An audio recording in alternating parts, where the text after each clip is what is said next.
Rapzilla.com. How you benefit from Yeah, that's a good question. How do I take advantage of white privilege? I take advantage of white privilege in the subtle things, right? The way I may get an upgrade on a flight, right? The way I may get a meal comped to me. There's just little subtle things, and I notice it by not necessarily taking advantage of it. That's more of a joke, but I think I notice how I get treated different on the road in comparison to how Belief and John get treated. Yeah. Social settings, restaurants, airports. There's like a noticeable like, hey, Rue, you might want to go. You know what I'm saying? Yeah. Like you might want to go handle that. Yeah. Like you be the guy. Yeah, you be the guy. So it's that ongoing joke, but it's evident in very subtle ways, but sometimes very obvious ways where, John will get asked to leave a restaurant because he's outside on his phone and they'll think he's loitering when he really just went outside to take a phone call for a business matter. Like stuff like that happens and we're like, yeah, really? And so I think we all have implicit bias and we all have all those things that we're, as flawed humans, we deal with. I know because I'm white and I'm male, I'm not perceived as the angry black man. Yeah. Right? My friends may be perceived as that when they speak up and say something. I feel an obligation that like I have to say something, right? All it takes for evil to triumph is for good men to say nothing, right? So if I see injustice and I see these things happening in our society and I don't say anything, I feel responsible. Like I feel like I'm just as much of a part of it. So as a CHH artist, as a Christian, like do you think the churches should be as a human, like as a human, we should be saying something. Yeah. If we consistently see the same narrative, if we consistently see the wages and how black people and white people get paid, women and men, like all these injustices, and we don't care to be aware. And I think once we're aware of something, that usually is the catalyst to say, okay, guys, we all agree that there's this thing that's wrong. We need to fix this thing. How can we? We can fix it through laws. We can fix it through local church and relationships and love and service. Right? How do we address it? And I think my heart is like, as an artist, as a creative, if I can use my art to bring awareness, to capture people's imagination, to share something in a creative way, then I think we start shifting culture, and I think people start thinking differently about these things, and then that's where the opportunity to change laws and all these things happen. But if we can't even agree that there's issues, if we can't even look at the statistics, the non-biased, harsh, like reality numbers of how black people and white people are treated different with law enforcement, we can't even look at that and be like, look, this is an issue. We need to address this issue and fix it. If we can't even do that as people, then I think that's an issue for all of us. So if I could just be like, hey, let's keep looking at this, right? And saying it in a funny, clever, creative way, I think it softens the, he's going to talk about this again, right? Yeah. And I think it softens that and says, no, I actually relate to this guy a lot.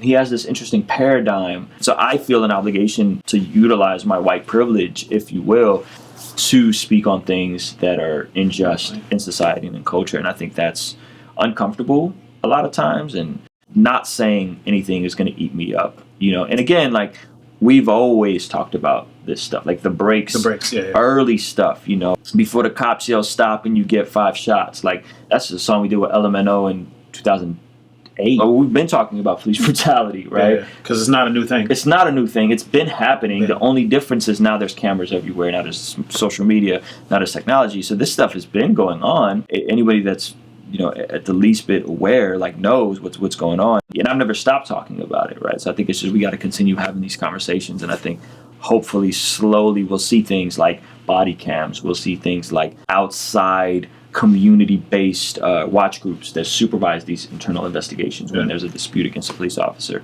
And the police are like, we want these things. Because I don't think all police officers are bad, right? I think there's a small minority that misbehave, and then they happen to be the ones that are magnified. And then what happens is the majority doesn't know what to say and how to say it, right? It's like white people that know racism exists, but they're afraid to say something because, how am I going to be judged by the rest of white society?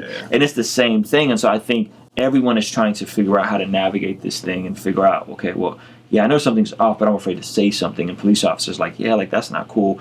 And so now I think it's slowly starting to change. I think these outside community-based groups that are overseeing when there's a complaint against a police officer, there's things that are happening legally that I think we're going to start seeing it slowly change, but it's just like you're turning a ship slowly in the opposite direction, and it doesn't happen overnight. I mean, this is obviously your background and all this stuff that's shaped you has really given you this like widened perspective. In Wildest Dreams, you kind of talk about some of the stuff that shaped you. You even said you recognized at one point like you had a really troubled past, and some of the stuff was really crazy. I mean, tell us about your mom, how important she is and influential in your life, and some of the stuff that she had to go through while you were coming up. Yeah, my mother's a very strong lady.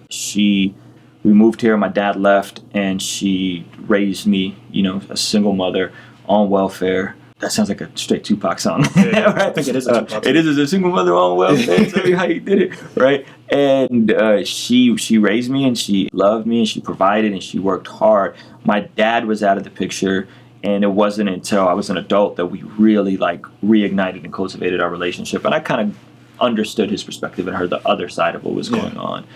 And growing up, you think your parents are superheroes. And then when you grow up, you're like, man, they're just as jacked up as anybody else. Yeah. They're human. They make mistakes. And you grow up and this is your life. But we never actually stop, hit pause, and reflect over what's happened for the past 20, 30, 40 years, however old we are. We don't. And when we don't do that, then we know stuff happened. We don't know how it affected us. Mm-hmm. And once I hit pause and I'm like, man, how did my parents divorcing and splitting up 6 months into coming to a new country affect me? How did my dad not being in the picture affect me? How did all these things affect me? And the reality is they were very, very traumatic, huge things that affected me in negative ways. Yeah. 6, 7, 8, 9 years old, to the point where I think I was 10 or 11, I got arrested for attempted breaking and entering. We were breaking into houses, and one time I got caught, got arrested. My mom came down. She was very upset. And she had to work nights, so I would just be unsupervised. It all culminated to that. And at that point, my mom knew something was off. Yeah. So we relocated to North County, and I kind of got settled in and started playing basketball and got into music and got saved. And life changed. And that was my mom making that decision of okay, this fool's wilding out. I can't be his father, but I could at least put him in a different environment. Yeah. And I knew in eighth grade, I knew wow, I got another shot. I moved away from the city and I moved to Vista, moved to North County. And it's I got another shot. Let me not squander it. Let me do the athletic thing, right? Yeah. I was never great at school, but if I did the athletic thing, I could at least do something constructive. And then that evolved into music, and music evolved into all this. Shiny lights. So you talked about you were abused. You were physically abused. Mm-hmm. Was that before the 8th grade, before you transitioned over? Or? Yeah, so this is early on. I was going to an Armenian church, and I was an altar boy, right? Which is so funny how this stuff happens around church. It's so horrible. And there was some gnarly stuff that happened by some guys that were older, and I just wanted to hang out with the older guys, and just some really bad stuff happened. I mean, I encourage people to hear the record and listen to it and sit with it. That because my mom was dealing with the death of her marriage, dealing with the death of her dad. I think her dad died within 6 months of it. So it was all back to back. So she was checked out. We're poor on welfare. My dad moved on, got remarried. I have another brother and sister, and then a younger sister.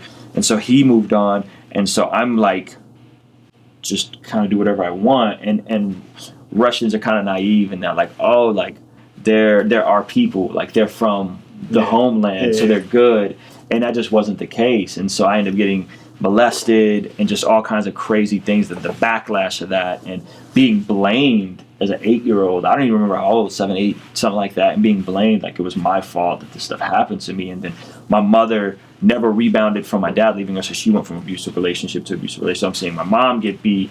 I'm getting sexually abused. And it was no freak out moment, but then I just started acting out. All right, cool. I'm 8, 9, 10 smoking weed. I'm trying to gangbang. I'm trying to break into houses. I'm robbing people. I'm breaking into cars. And then when I finally got arrested within, I think that was 6th grade, and in between 5th and 6th grade, somewhere around there, and then probation, and then finally she knew and I kept getting in trouble, and people in the neighborhood knew I was breaking into houses, and then it was finally all right, we got to do something. Yeah. So she moved me out here, and I wasn't a believer. I wasn't saved. I just knew okay, cool. I got a fresh start. Let me not be a freaking knucklehead, because all this over here, the drinking, the smoking, the wilding out, it's not worth it. It's not going to make me successful. It's not going to make me happy. Doing crime and trying to be a tough guy. I wasn't that guy internally, but how much environment affects us is crazy. Yeah, nature versus nurture. Right. You said that you can go through this stuff and you don't have to be a victim. Yes, you don't, because the victim, like that's a mentality, right? Like if I view myself as a victim, then I carry myself as a victim. The reality is we all have traumatic events. We all have had stuff that's happened, or most of us, right? Some of us came from very good homes and got very great parents, and God bless you. Like that's fantastic. And I feel like those people are at an advantage, right? But sometimes they're not because they don't have the work ethic and the grind that like I have a chip on my shoulder because of my past and coming from poverty that like I'm a freaking workhorse. Like I'm going to figure it out. Sometimes people don't. People don't have that. They're more entitled and privileged, and they don't have the same drive and the same ambition. And being a victim is just a mentality that, you know, and I choose to be a victor. I choose to be a conqueror. I choose to be a winner. I choose to be a leader because of what Jesus has already done for me, right? I don't believe I'm saved from hell to go to heaven.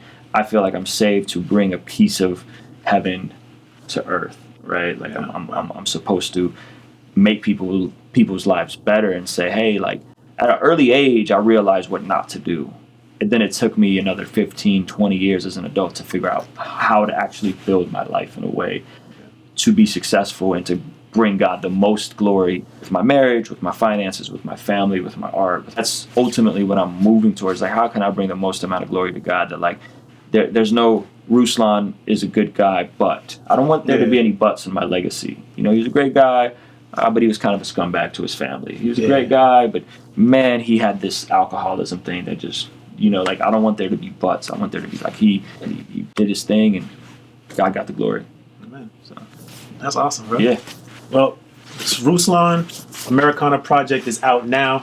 It's out now. Go buy it. Video's out now. Go buy it. Check out the video. Go buy it. There's 3 videos out and a trailer and all kinds of cool content. And we're coming to a city near you. Go to KingStreamENC.com. Look at the shows. I'm doing a bunch of shows. Always. And thank you, Rapzilla. Thank you for everybody listening and watching. Hopefully they're watching and not just listening, because I don't know if I got that. But yeah, Mike Mack. Yo, Good Religion Project.